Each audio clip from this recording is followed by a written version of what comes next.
So I've been involved in selling plugins for a long, long time. I remember when I was working at Digital Design, I had the very first plugin. It was called TedVerb. It was designed by a guy named Ted, who made a reverb. It eventually became Dverb. That was the very first TDM plugin that they had created.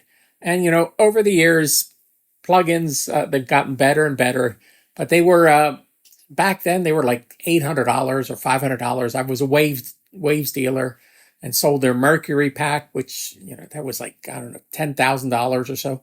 So all this high end plugins, and then at one point somebody cracked all the plugins, and cracked meaning you could use the plugins without any copy protection. You just dragged them into your folder, and they came up, and someone did all of them, and it really hurt the plugin industry because people were just pulling them in with no recourse. They were just using them for free. I mean, I remember Waves start cracking down on people, and they were suing them. If they found out that you had cracked plugins in your session, and the way they would find out is they would just call the studio and say, "What plugins are you using?"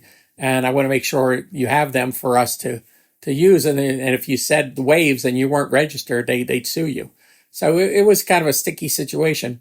But eventually that all got sorted out. The copy protection with iLocks and things like that took care of most of that problem. And I don't think there's any at all. And most people know, just buy the plugins. They're not as expensive as they were.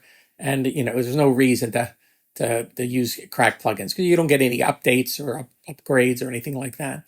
But the interesting thing, like I said, I was a Waves plugins dealer. But Waves at a certain point was, having a different sale every week.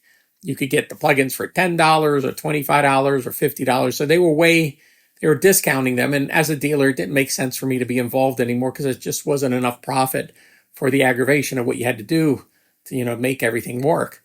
But what was interesting about those cracked plugins when that all was solved, a lot of clients that I talked to that were using them, and there's nothing I could do about it.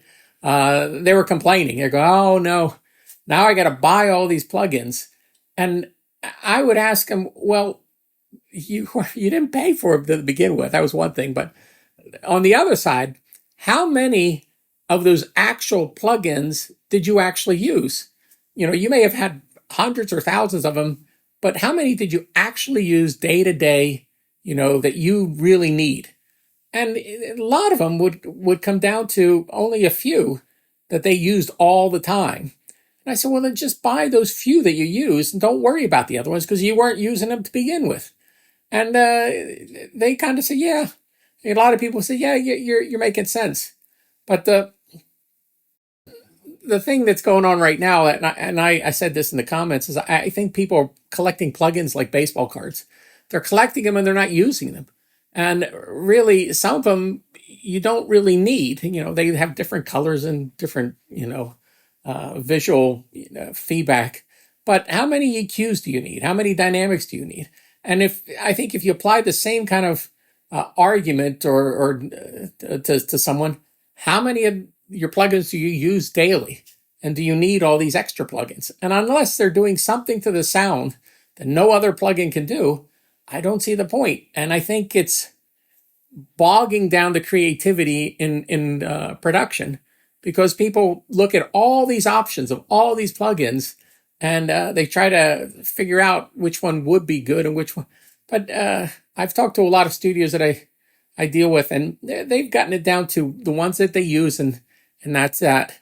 I mean, my friend Serban, he has to have every single plugin because he never knows when the session comes in what plugins they're using, and it takes time off trying to figure it all out. So he just has them all there. The session comes up, and then he just kind of goes on his way of using the plugins that he knows how to use, like the metric halo, the channel strip. He uses that on everything. But I just wanted to make this point is somebody was kind of in the comments. I don't know if he was understanding what I was saying is I don't think we need as many plugins as there are out there. And unless they're doing something to the sound, that no other plugin would do, that I don't see the point in buying them. All right, so there's my plugin rant. There you go.